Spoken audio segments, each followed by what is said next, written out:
초대하십니다. 주님은 예배를 통해서 우리와 교제하시기를 원하십니다. 이제 다 같이 우리의 뜻과 정성을 모아 거룩하신 주 하나님을 예배합시다. 여호와께서 그의 백성을 속량하시며 그의 언약을 영원히 세우셨으니 그의 이름이 거룩하고 지존하시도다. 여호와를 경외함이 지혜의 근본이라. 그의 계명을 지키는 자는 다 훌륭한 지각을 가진 자이니 여호와를 찬양함이 영원히 계속되리로다. 아멘.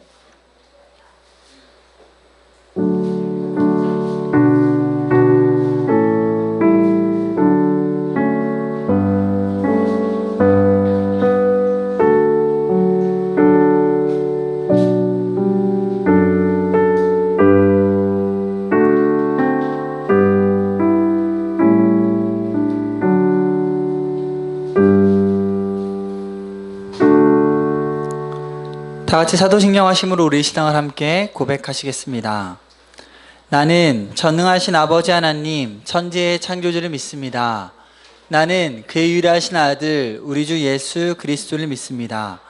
그는 성녀로 잉태되어 동정녀 마리아에게서 나시고 본디오 빌라도에게 고난을 받아 십자가에 못 박혀 죽으시고 장사된 지 사흘 만에 죽은 자 가운데서 다시 살아나셨으며 하늘에 오르시어 전능하신 아버지 하나님 우편에 앉아 계시다가 거기로부터 살아있는 자와 죽은 자를 심판하러 오십니다. 나는 성령을 믿으며 거룩한 공교회와 성도의 교제와 죄를 용서받는 것과 몸의 부활과 영생을 믿습니다. 아멘.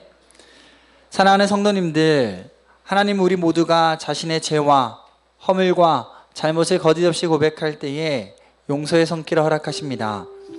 이 시간 한 주간의 삶을 돌아보며 주님과 나만이 아는 죄를 가지고 주님께 참회의 기도를 드립시다.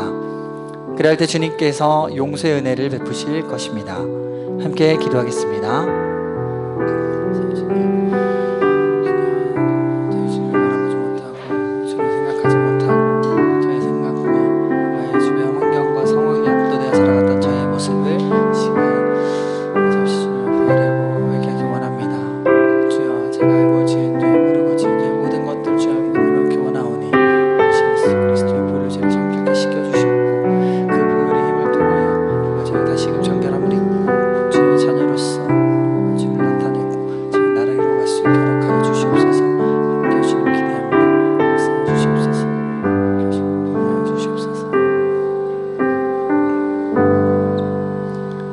여호와는 긍휼이 많으시고 은혜로우시며 노하기를 더디하시고 인자하심이 풍부하시도다. 자주 경책하지 아니하시며 노를 영원히 품지 아니하시리로다. 동이 서에서 먼 것 같이 우리의 죄가를 우리에게서 멀리 옮기셨도다. 그러므로 이제 그리스도 예수 안에 있는 자에게는 결코 정죄함이 없느니라. 아멘. 오늘도 예배 가운데 오신 여러분들을 주님의 이름으로 사랑하고 또 축복합니다. 시간 함께 저희를 죄에서 구원하신 하나님 한 분만을 찬양하기 원합니다.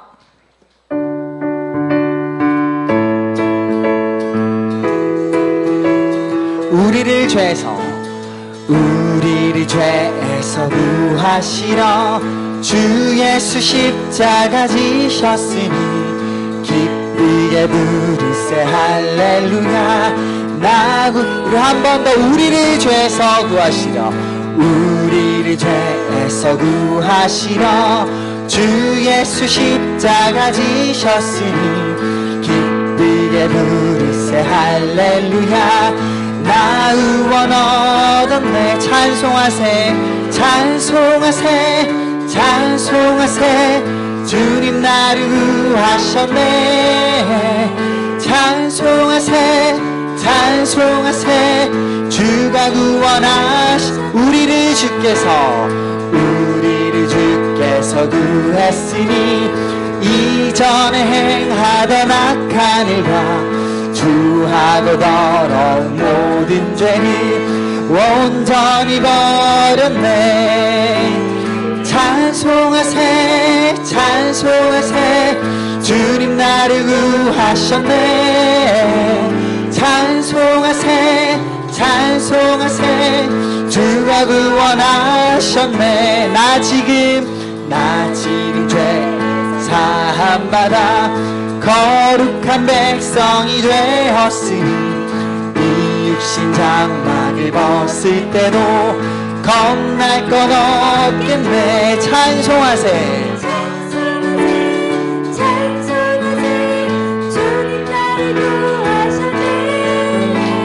찬송하세 찬송하세 주. 우리 마지막으로 4절 찬양하겠습니다. 우리가 이 세상 떠날 때에 예수의 손목을 굳게 잡고 영원히 즐거운 천국에서 주 함께 살게. 아멘. 찬송하세 찬송하세 주님 나를 구하셨네. 찬송하세 찬송하세 주가 구원하시. 찬송하세 찬송하세 찬송하세 주님 나를 구하셨네. 찬송하세 찬송하세 주. 우리 마지막으로 고백할까요? 찬송하세 찬송하세 주님 나를 구하셨네. 찬송하세 찬송하세 주가 구원하셨네. 찬양하세 찬양하세 왕께 소리 높여 찬양 드리세. 찬양하세 찬양하세 찬양하세 소리 높여 찬양 드리세. 찬양받기에 찬양받기에 합당하신 주님 언제나 동일하신 주 무릎 꿇고서 주 이름 외치세. 예수 나의 왕 예수 나의 왕 예수 나의 왕. 우리 한 번 더 목소리 높여 고백할까요? 찬양하세 찬양하세 찬양하세 찬양하세 소리 높여 찬양 드리세. 찬양하세 찬양하세 찬양하세 찬양하세 왕께 소리 높여 찬양 드리세. 찬양받기에 합당하신 주님 언제나 동일하신 주 무릎 꿇고서 주 이름 외치세. 예수 나의 왕 예수 나의 왕 예수 나의 왕. 아멘. 찬양받기에 합당하신 찬양받기에 합당하신 주님 언제나 동일하신 주 무릎 꿇고서 주 이름 외치세. 예수 나의 왕 예수 나의 왕 예수 나의 왕. 아멘. 예수 나의 왕 예수 나의 왕 예수 나의 왕. 아멘. 찬양받게 합당하신 주님께 감사의 박수 드리기 원합니다.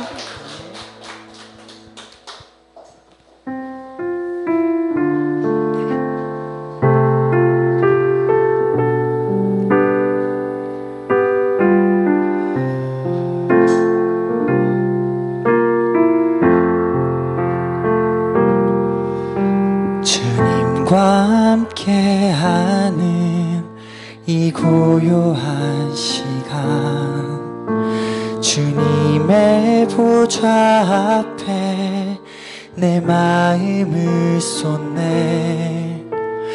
모든 것 아시는 주님께 감출 것 없네. 날 맘과 정성 다해 주 바라나이다. 주님과 함께하는 이 고요한 시간, 주님의 보좌 앞에 내 마음을 쏟네. 모든 것 아시는 주님께 감출 것 없네. 내 맘과 정성 다해 주 바라나이다. 온 맘 다해 사랑합니다. 온 맘 다해 주 알기 원하네. 내 모든 삶 당신 것이니 주만 섬기리. 온 맘 다해.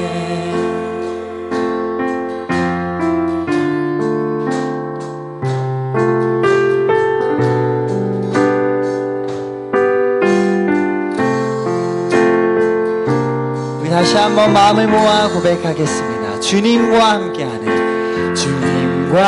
함께하는 이 고요한 시간, 주님의 보좌 앞에 내 마음을 쏟네. 모든 것 아시는 주님께 감출 것 없네. 내 맘과 정성 다해 주 바라나. 나 염려하잖아도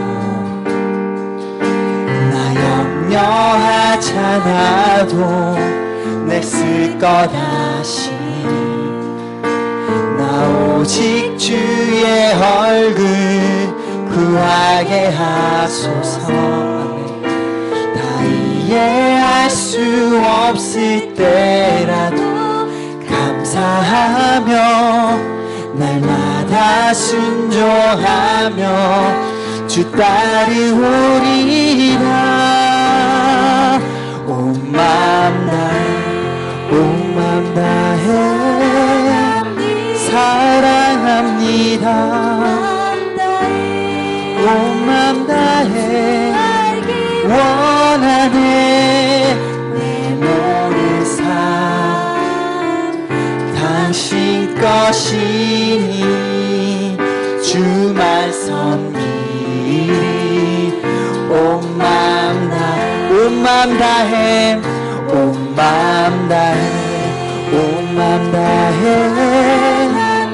사랑합니다. 온 맘 다해 원하네.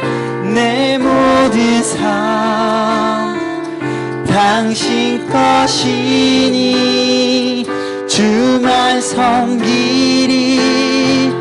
온 맘 다해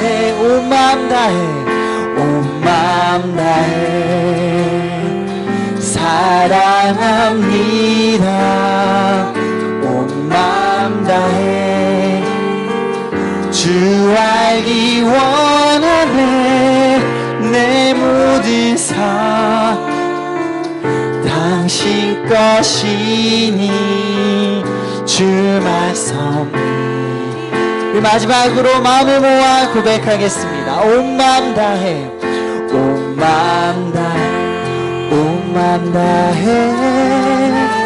사랑합니다. 온 맘 다해 원하네. 내 모든 삶 당신 것이니 주만 섬기리 온 마음 다해. 함께 예배 위에 기도하며 나갔으면 좋겠습니다.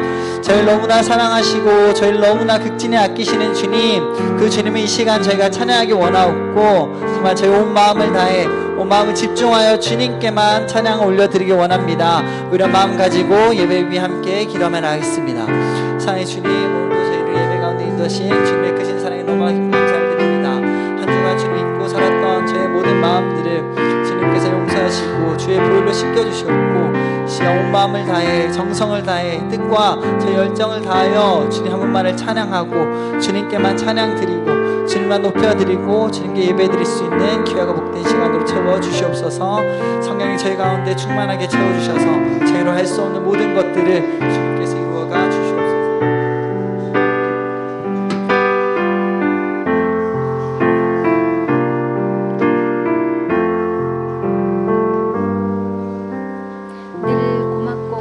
하신 하나님 아버지, 우리의 마음을 만져주시고 치료해주시고 고쳐주시고 삶을 변화시켜 주시는 주님, 비록 저희가 느끼지 못하고 보이지 않을 때가 있지만 그럼에도 불구하고 일하시는 주님을 믿고 의지하게 하옵소서. 하나님의 자녀로 저희를 보호하시고 인도해 주시는 주님 감사드립니다. 하나님께서 함께 하시는 것이 큰 축복임을 깨닫습니다. 항상 함께하여 주시옵소서. 하나님 아버지, 저희 선앙교회 선앙 목자 교회를 세워주셨습니다. 감사함으로 하나님께 기뻐하시는 직분자가 세워지게 하옵소서. 오직 하나님의 말씀과 사랑으로 목사님과 직분자 성도가 한마음으로 협력하여 일하게 하옵소서. 저희 교회를 위해 목사님과 정교인이 작은 기도의 씨앗을 심게 하시어 큰 나무가 되고 열매를 맺게 하시고 기도의 저축을 모아 이웃을 섬기는 선을 베푸는 선한 목자 교회가 되게 하옵소서.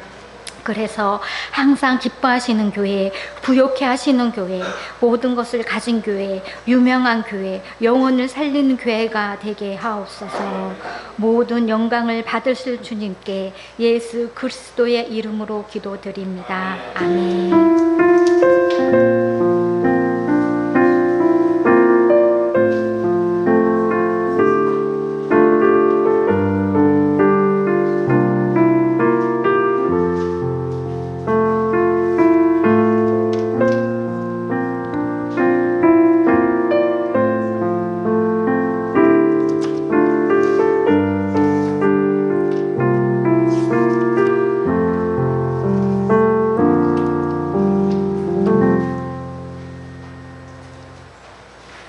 하나님께서 우리에게 주시는 말씀은 여호수아서 여호수아 1장 1절에서 9절까지 말씀입니다. 구약성경 319쪽 여호수아 1장 1절에서 9절까지 말씀입니다.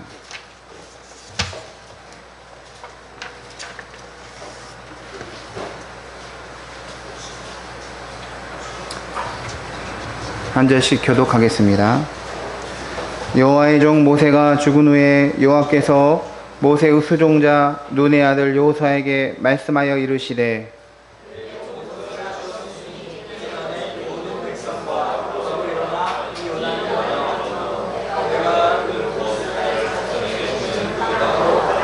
내가 모세에게 말한 바와 같이 너희 발바닥으로 밟는 곳은 모두 내가 너희에게 주었노니 꼭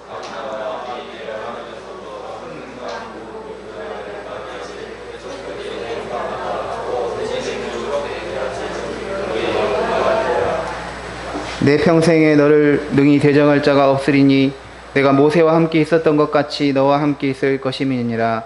내가 너를 떠나지 아니하며 버리지 아니하리니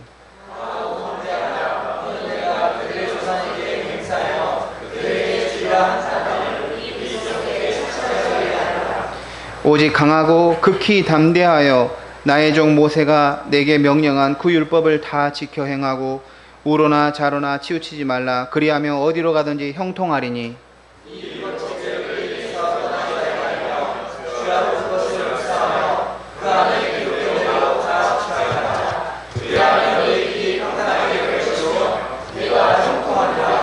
같이 읽겠습니다. 내가 내게 명령한 것이 아니냐. 강하고 담대하라. 두려워하지 말며 놀라지 말라. 내가 어디로 가든지 내 하나님 여호와가 너와 함께 하느니라 하시니라. 아멘. 이 시간에 김다희 청년이 하나님께 찬송으로 영광 올려 드리겠습니다.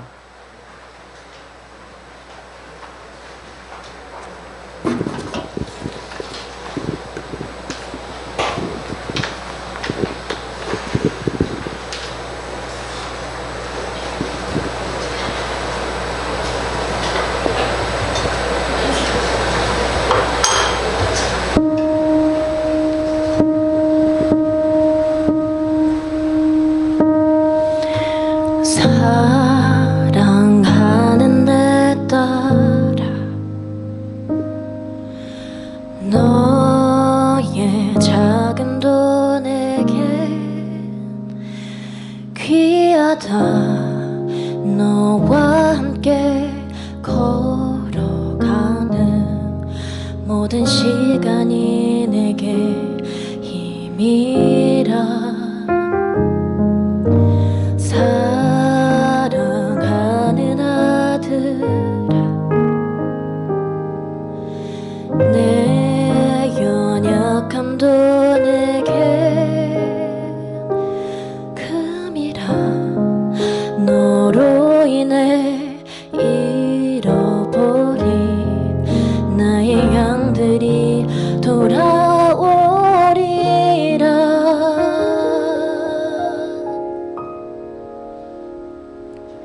조금 느린 듯해도 조금 더딘 듯해도 믿어줄 수 있니? 네가 가는 그 길 절대 헛되지 않으니 나와 함께 가자. 앞이 보이지 않아도 나아가 주겠니? 이해되지 않아도 사랑해 주겠니? 너의 눈물의 기도 잊지 않고 있으니 나의 열심으로 이루리라.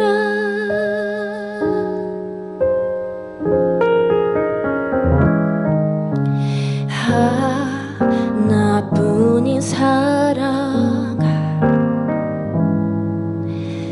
내게 부탁이 있다. 길 잃어 지친 영혼 돌아보라. 나의 품으로 안기어라.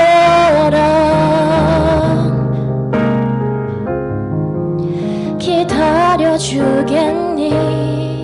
조금 더딘 듯해도 믿어줄 수 있니?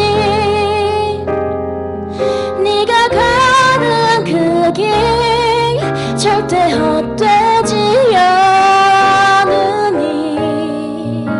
나와 함께 가자.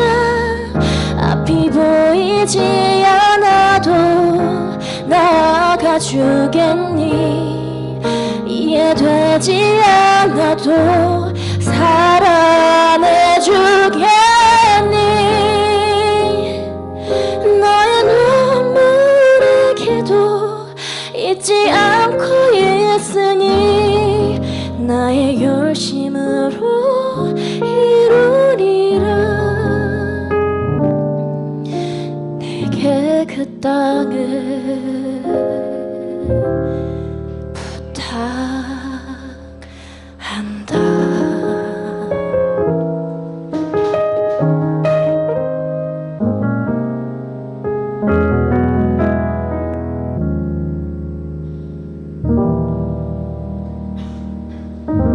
감사합니다.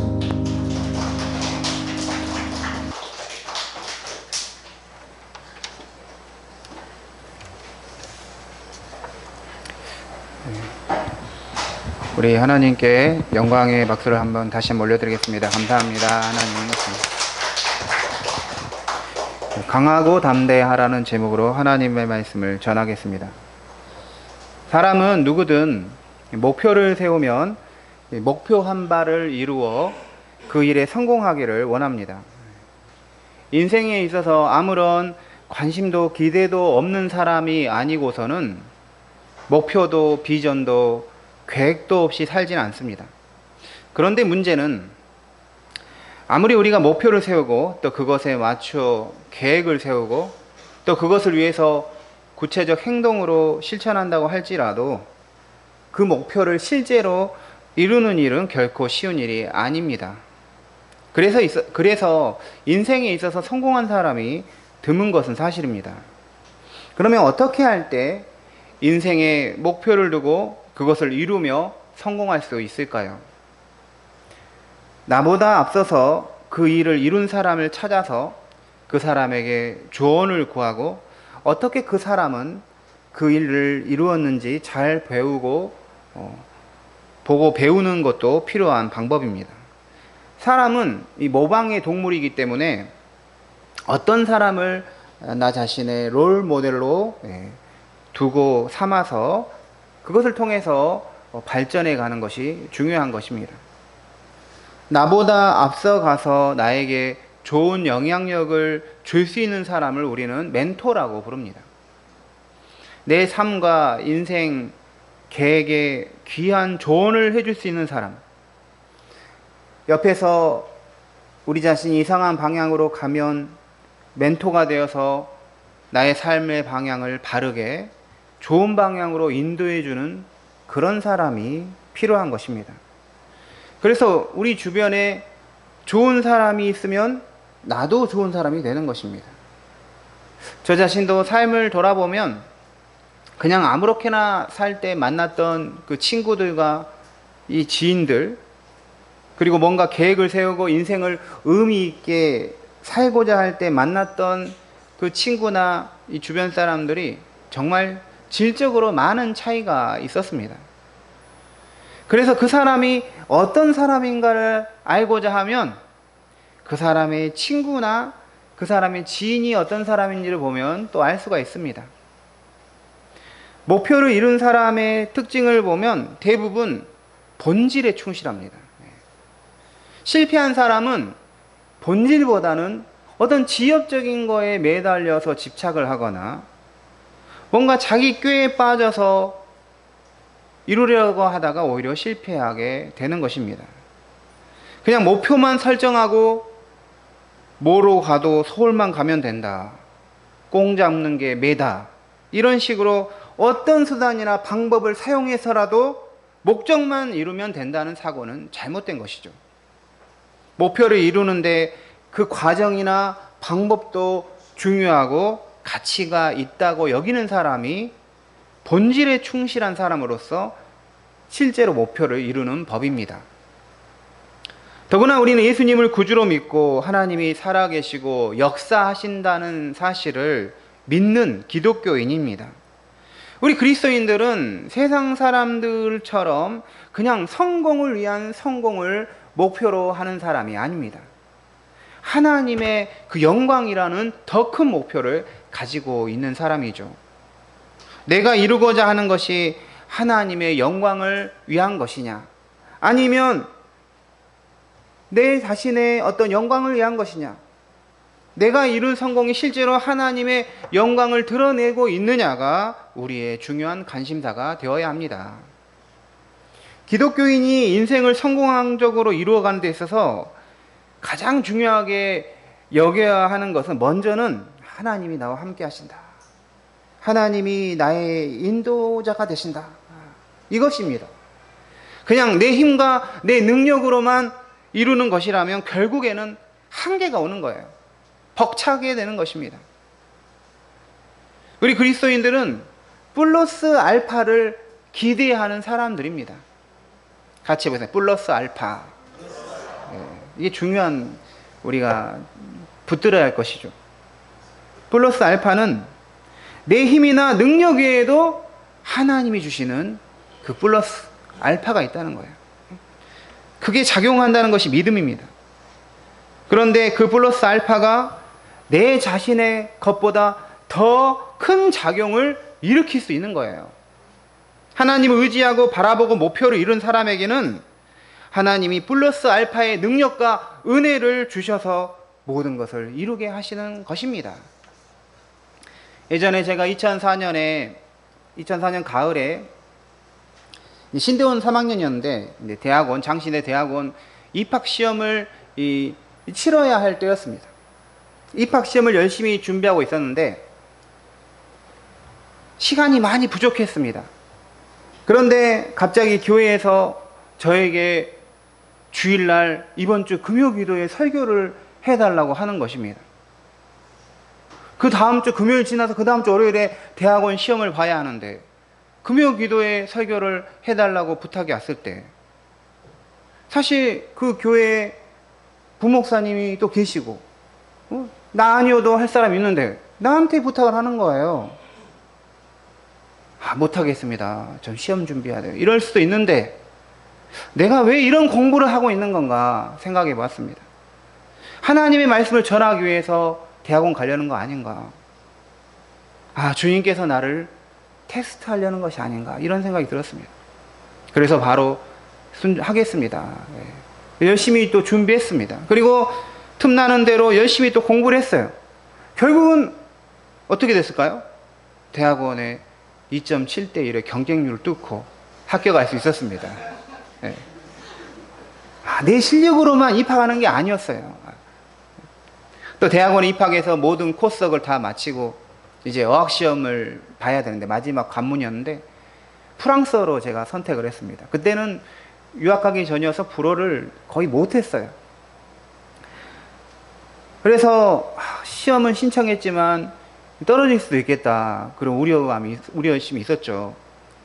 그리고 불어 신학 강독에서 봤던 그 책인데 프랑스어 책인데 어떤 지문이 나와서 그거를 독해를 해야 될지 모르는 것입니다.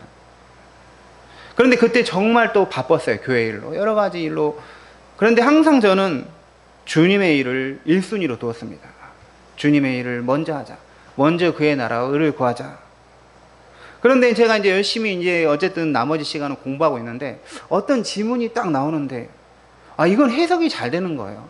속으로 이 지문이 나오면 좋겠다 했는데 어떻게 됐을까요? 그게 딱 나온 거예요. 그래서 딱 그걸 번역을 해서 제출했더니 합격이 된 거예요. 이런 과정을 몇 번 겪고 나면 뭔가를 이루고 성공하는 것은 내 힘으로만 되는 게 아니구나 이렇게 철저히 깨닫게 됩니다. 하나님 의지하고 하나님이 나와 함께 하셔야 하는구나를 우리가 깨닫게 되는 것이죠. 플러스 알파의 은혜와 능력을 주시는 하나님을 믿고 우리가 나아가야 하는 것입니다. 성공한 인생을 이루어가는 데 있어서 가장 중요하게 여겨야 하는 두 번째는 하나님이 우리 삶의 규범으로 주신 하나님 말씀에 순종하며 사는 것입니다. 우리가 하나님과 하나님의 말씀을 분리하면 안 됩니다. 하나님은 하나님의 말씀을 통해서 역사하기 때문에 하나님과 하나님의 말씀을 동일시해야 되죠. 부모님과 부모님의 말씀을 분리할 수가 없는 것입니다. 부모님 말씀에 순종하지 않는 건 부모님에 대한 저항일 수 있는 것이죠. 하지만 부모님의 말씀은 때에 따라서는 나를 위하는 말이지만 틀린 말일 수가 있습니다. 그렇지만 하나님의 말씀은 나를 위하는 말로서 언제나 옳은 말씀입니다. 그대로만 하면 성공이죠. 그러므로 우리는 하나님의 말씀을 우리 삶의 규칙으로 삼고 그대로 따를 때, 순종할 때 인생이 성공한다는 걸 믿으시기 바랍니다. 예를 들면 우리는 십계명에 나와 있는 안식일을 기억하여 거룩히 지키라는 말씀이 있으면 그 말씀에 순종을 해야 돼요. 우리가 분명히 알아야 할 것은 월요일부터 요즘 주 5일제 근무가 대부분이지만 월요일부터 금요일 혹은 월요일부터 토요일까지 일하는 날이에요. 사람이 일을 하는 날이라면 주일은 하나님이 일하신 날입니다. 사람이 쉬고 사람이 쉴 때 하나님이 일하시기 시작하는 거예요. 주님이 주일에 은혜와 복을 주시고 우리가 그것을 받아야지만이 평일에 하는 일도 복되고 아름답고 열매 있는 삶이 되는 것입니다. 우리의 구원과 신앙과 삶의 규범으로 주신 하나님의 말씀은 우리를 괴롭히고 억누르려고 노예처럼 삼기 위해서 주신 것이 아니라 오히려 풍성한 삶, 성취하는 삶을 위해서 주님이 주셨음을 믿고 그 말씀대로 순종하며 사시기 바랍니다. 우리의 꾀나 지혜보다는 하나님의 말씀으로 살 때 실제로 우리가 원하는 것이 이루어지는 것입니다. 왜 내가 원하는 것이 이루어지지 않느냐? 내 꾀로, 내 힘으로, 내 능력으로만 그것을 하기 때문인 것이죠. 바가지로 물을 풀 때 바가지가 금이 나 있으면 그리로 물이 다 새는 것입니다. 아무리 내가 길러도 물이 다 새서 빠져나가는 것입니다. 결국은 얻는 게 없지요. 우리가 하나님을 믿고 의지하는 것은 그 바가지가 새는 것을 막아주는 것과 같은 것입니다. 하나님이 물 새지 않도록 그것을 막아주시는 거예요. 오늘 하나님이 우리에게 주시는 말씀은 이와 같은 내용을 담고 있습니다. 우리가 목표로 하는 것을 이루려면 정말 하나님이 나와 함께 하시고 나를 도우시고 하나님이 주시는 말씀대로 순종할 때 주님이 그 일을 이루게 하시는구나를 깨닫게 하시는 말씀입니다. 오늘 여호수아 1장 1절 말씀을 보면 여호와의 종 모세가 죽은 후에 여호와께서 모세의 수종자 눈의 아들 여호수아에게 말씀하여 이르시되, 여호와의 종 모세가 죽은 후에 라는 말로 여호수아서는 시작합니다. 우리 성도님들, 모세가 누구입니까? 모세는 이스라엘 역사에서 가장 위대한 인물입니다. 모세는 애굽왕 바로의 압제에서 노예 생활하던 이스라엘 백성들을 탈출시킨 장본인입니다. 모세는 이스라엘 백성들과 함께 홍해를 건너고 가르고 그 마른 땅에 대해서 홍해를 건너가게 했죠. 지팡이로 반석을 쳐서 물이 나오게 하고 시내산에 올라가서 십계명을 받았습니다. 하나님을 직접 대면하여 보아서 모세의 얼굴에는 광채가 날 정도로 사람들이 맨 얼굴로 볼 수가 없는 것입니다. 모세는 엄청난 카리스마를 가진 대단한 지도자였습니다. 모세 이후로 모세 같은 지도자가 나올 수 없다고 신명기에 말합니다. 유대인들이 지금도 가장 중요하게 여기는 책을 토라, 율법서라고 하는데 우리 보통 그것을 모세오경이라고 하죠. 창세기, 출애굽기, 레위기, 민수기, 신명기. 이 5권의 책 중에 창세기 제외하고 출애굽기, 레위기, 민수기, 신명기는 그냥 모세의 이야기라고 해도 과언이 아닙니다. 모세의 탄생부터 해서 모세의 죽을 때까지 이스라엘 백성들과 모세의 그 운명을 적나라하게 구체적으로 다루고 있습니다. 그래서 모세가 신명기 34장을 보면 느보산에서 죽는 것을 언급함으로써 모세오경이 끝나는 것이죠. 그래서 여호수아는 하나님의 종, 위대한 이스라엘의 지도자 모세가 죽었다라는 말로 시작합니다. 그러면 어떻게 되겠습니까? 정말 엄청난 카리스마를 가진 지도자가 죽었으니까 이제 이스라엘 백성들은 다 와해되고 이러지도 저러지도 못하게 되는 것일까요? 가나안 땅으로 들어가지도 못하고 그렇다고 해서 다시 애굽으로 돌아가지도 못하고 모세가 죽었으니까 그들은 하나님께 버림받은 사람이 되는 것일까요? 그렇지 않다는 것이 오늘 말씀입니다. 왜냐하면 모세가 그렇게 위대한 지도자로서 이스라엘 백성들을 광야 생활을 하며 약속의 땅 앞에까지 이르게 하는 데 있어서 하나님이 그 모세를 세우시고 그를 통해서 역사하셨기 때문입니다. 모세보다 더 중요한 것은 그 모세를 통해서 일하시는 하나님이라는 거예요.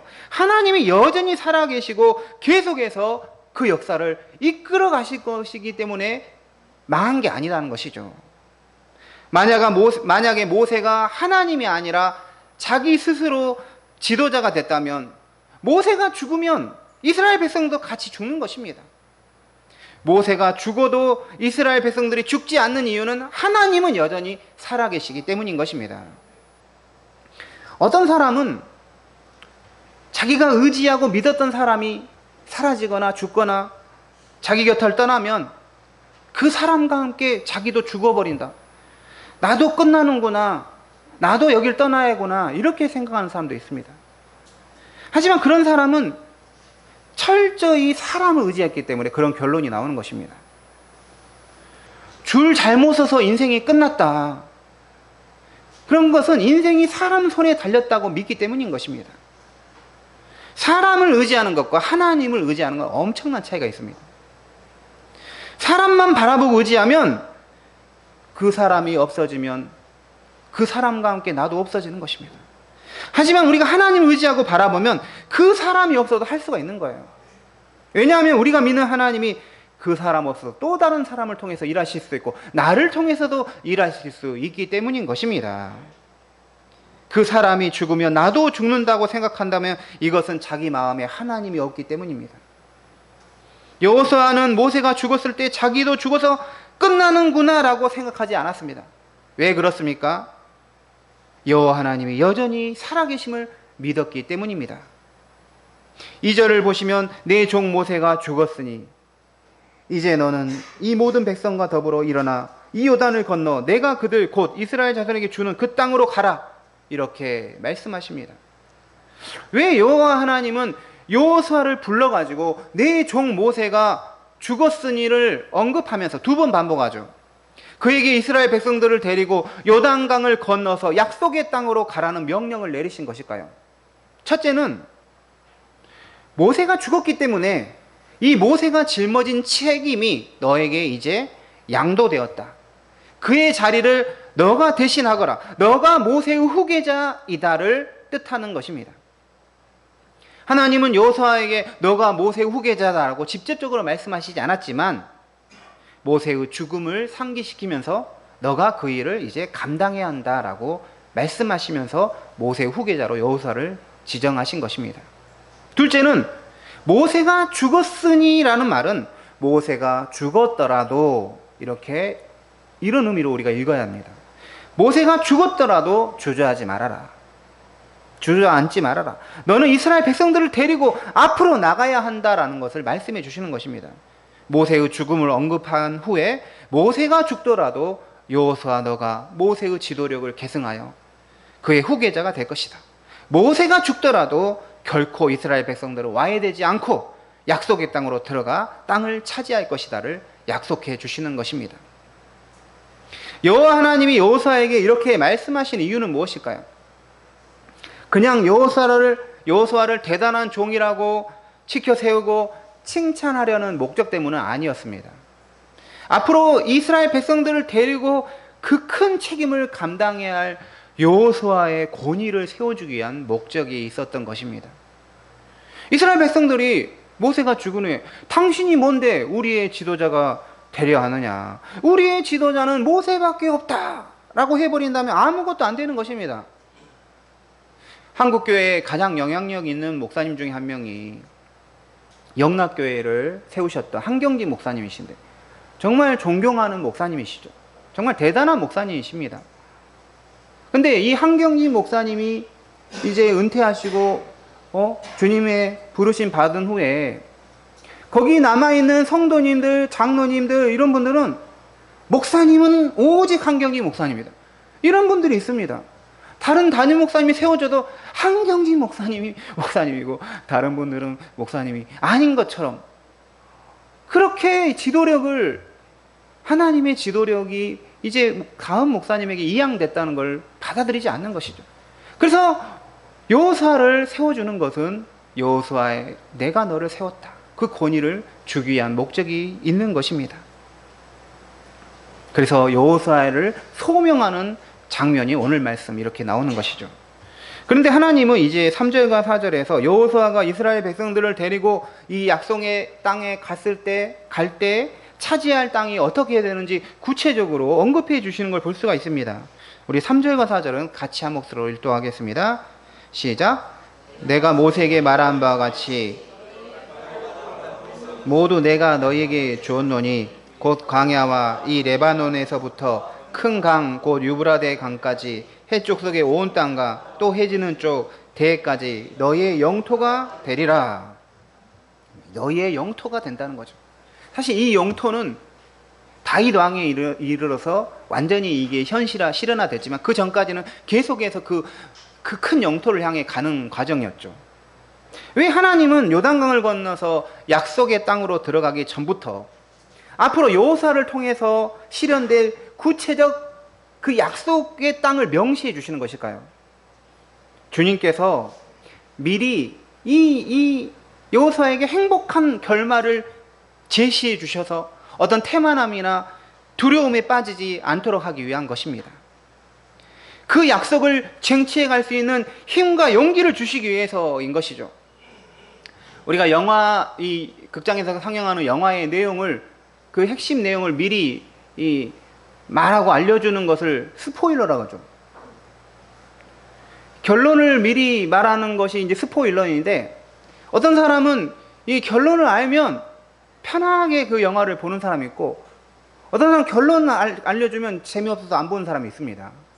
근데 우리 주님은 이 당신의 계획을 여호수아에게 미리 스포일러를 다 해주시는 것이죠. 결론을 이미 말해가지고 너 가면 이런 땅 다 차지할 것이다. 그것이 너의 영토가 될 것이다 하신 것이죠. 성도님들, 이런 이유에서 주님은 우리에게 영적인 스포일러를 주십니다.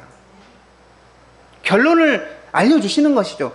결론을 너무 몰라가지고 낭망하거나 좌절할까봐 한 번씩 사인을 주시고 보여주시는 것입니다. 우리에게 비전을 품게 해주시는 것이죠. 뭔가를 목표로 하는 것을 위해서 기도하며 준비할 때 단지 거기에 들어가는 것을 넘어서 실제로 내가 들어갈 곳에서 할 일들을 꿈꾸게 해주시는 것입니다. 우리의 기도 제목이 목표를 이루게 해주세요만이 아니라 거기에 들어가서도 내가 어떻게 할 것인가를 위해서 기도할 정도로 주님 안에서 우리는 꿈을 꾸어봐야 합니다.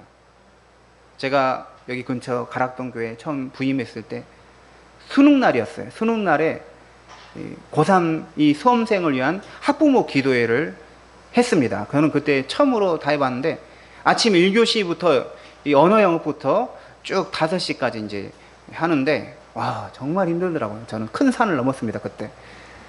근데 이제 사실 이 90분씩 막 시험 보는데 기도 내용이 뭐냐면 주님 잘 보게 해주십시오. 실수하지 않게 해주십시오. 막 하다가 마지막에는 마킹을 잘해야 됩니다. 마킹할 때 손 떨지 않게 해주십시오. 이런 기도를 계속 하고 있는 거예요. 왜? 그래서 그때 제가 할 말, 못할 말 다 우리 이 학부모에게 했어요. 믿음을 지켜야 된다고. 부모가 믿음을 가져야 한다고 막 하면서 저는 학생, 그 부모들에게 이 학생이 단지 수능 보는 게 만이 아니라 다음에 이 캠퍼스에서 이 학생들, 자녀들이 있을 것을 꿈꾸어라. 이런 이야기를 미리 해줬습니다. 그리고 이제 5시인가 그때 다 끝났어요. 끝났는데 돌아가시더라고요. 근데 안 돌아가신 분 있는 거예요.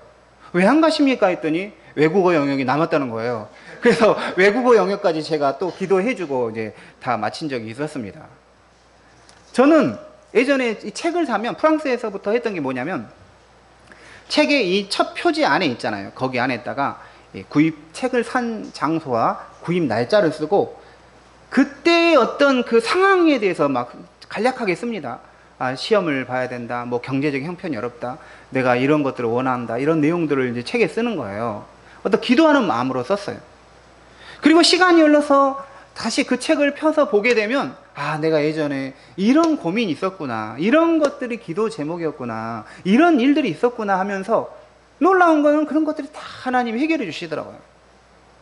내가 주님 안에서 품었던 것들이 현실적으로 이루어지는 것들을 경험한 적이 있었습니다. 중요한 것은 그런 것입니다. 우리가 목표로 하는 것을 주님 안에서 품어지는 것이기를 기도하고 그것을 위해서 딴 생각하지 않고 구하는 거예요. 좋게 생각하고 긍정적으로 생각해야 합니다. 그렇게 나아가다 보면 주님이 그것을 기뻐하시면서 그 땅으로 우리를 인도해 주시는 것입니다. 설사 그 땅으로 인도하시지 않더라도 주님은 항상 나에게 더 좋은 것을 주신다는 그런 믿음을 가지시기 바랍니다. 그럴 때 내가 주님 안에서 이루고자 했던 것이 이루어지지 않더라도 그것을 이겨내고 더 앞으로 나아갈 수 있는 것입니다. 우리는 미리부터 처음부터 꿈을 품었던 것들에 대해서 목표로 했던 것들에 대해서 아, 이거 안 되면 어떻게 할까? 이걸 굳이 깊이 생각할 필요가 없다라는 것이죠. 주님이 기뻐하시며 인도할 것이요, 주님의 뜻이 아니면 다른 방식으로 인도하실 것이기 때문입니다. 어떤 것으로 인도하든 주님의 뜻은 언제나 선한 것입니다. 모세의 후계자로서 이스라엘 백성을 지도할 여호수아에게 지금 필요한 것이 무엇일까요? 두려워하지 않고 담대한 마음을 가지는 것입니다. 오늘 짧은 이 말씀 구절에서 주님께서는 여호수아에게 강하고 담대하라는 말을 3번이나 반복하신 걸 볼 수가 있습니다. 6절을 보면 강하고 담대하라. 또 7절에서도 오직 강하고 극히 담대하여. 또 9절에서 내가 내게 명령한 것이 아니야. 강하고 담대하라. 두려워하지 말며 놀라지 말라. 이렇게 말씀하십니다. 같이 해보겠습니다. 강하고 담대하라. 마음을 강하게 먹어야 돼요. 담대하게 먹어야 한다는 거예요. 잠언 4장 3절에 무릇 지킬 만한 것보다 너의 마음을 지키라. 생명의 근원이 여기서 난다 했어요. 사실 전투에서 이 승리와 패배를 결정하는 것은 마음이에요. 마음. 심리전입니다. 그래서 마음이 무너지면 다 무너지는 것입니다. 마음을 붙들지 못하면 와해가 되는 거예요. 그래서 우리도 마음을 강하게 해야 되는 것입니다. 아마도 여호수아가 하나님께 이 모세의 후계자로 소명을 받으면서 몹시 두려워했고 그래서 떨렸던 것 같습니다. 그래서 3번이나 강하고 담대하라, 두려워하지 말라, 놀라지 말라 말씀하신 것이죠. 우리는 이런 생각과 믿음을 가져야 합니다. 하나님께서 나에게 어떤 자리를 주시면, 책임 있는 자리를 주시면 그 자리에 그냥 나를 두신 것이 아니다. 나에게 그 일을 맡겼다면 내가 주님을 의지하고 담대함으로 맡고 그것을 맡아서 진행하면 그 일을 실제로 이룰 수 있기 때문에 나에게 맡겼다는 믿음을 가지시기 바랍니다. 너는 해봤자 되지 않아. 하지만 내가 그 자리를 줬어. 이런 식으로 주님이 우리를 골탕 먹이려고 그 일을 주시는 것이 아니다는 것입니다. 주님이 우리에게 어떤 역할과 자리를 주신 것은 우리를 골탕 먹으려는 것이 아니라 그 일을 통해서 주님이 이루고자 하는 것들을 이루시고 이런 과정을 통해서 우리를 성장시키고 성숙시키기 위한 목적 때문입니다. 마음을 강하게 하고 담대히 해야 하는 이유는 실제로 이 귀한 임무를 수행하는 데 있어서 여러 가지 장애물과 난관을 만나게 될 것인데 거기에서 주저하고 방황하는 일이 없도록 하기 위한 것이었습니다. 그런데 그것은 바로 마음에서 시작되는 거예요. 마음에서 무너지면 그냥 좌절하고 포기해버리는 것이죠. 나 지도자 못하겠다. 그냥 너희 다 각자 도생합시다. 이렇게 해버리면 안 된다는 것이죠. 마음이 단단해지고 준비가 되면 어려움이나 난관은 전혀 문제가 되지 않는 것입니다. 그러면 여호와 하나님은 어떤 근거에 의해서 여호수아에게 마음을 강하게 하고 담대하게 하라는 명령을 내리셨던 것일까요? 오늘 말씀은 3가지 근거를 말하면서 마음을 강하게 하고 담대히 하라 말합니다. 첫째는 하나님이 약속하셨기 때문에 강하고 담대해야 한다고 말합니다. 같이 해보겠습니다. 하나님의 약속이 강하고 담대하게 한다. 6절 보시면 강하고 담대하라. 너는 내가 그들의 조상에게 맹세하여 그들에게 주리라 한 땅을 이 백성에게 차지하게 하리라. 약속을 하시는 것입니다. 우리는 근거 없는 자신감에 의해서 강하고 담대해지는 것이 아니라 하나님의 약속의 근거에서 강하고 담대할 수 있습니다. 그러므로 우리는 하나님께 계속해서 묻고 기도하면서 그 약속을 받아야 합니다. 우리 하나님께 기도하고 물으면 어느 순간에 하나님께 우리에게 확신을 주십니다. 이것은 하나님의 뜻이구나를 우리에게 알게 하시는 것이죠. 그것이 불확실하면 끝까지 물어야 합니다. 그러면 결국은 어떤 길이든 우리의 확신의 길을 주시는 것이죠. 약속이 우리를 강하게 하는 걸 믿으시기 바랍니다. 둘째는 하나님의 말씀이 있기에 강하고 담대해야 한다고 말합니다. 같이 해보겠습니다. 하나님의 말씀이 강하고 담대하게 한다. 네, 7절과 8절을 또 읽겠습니다.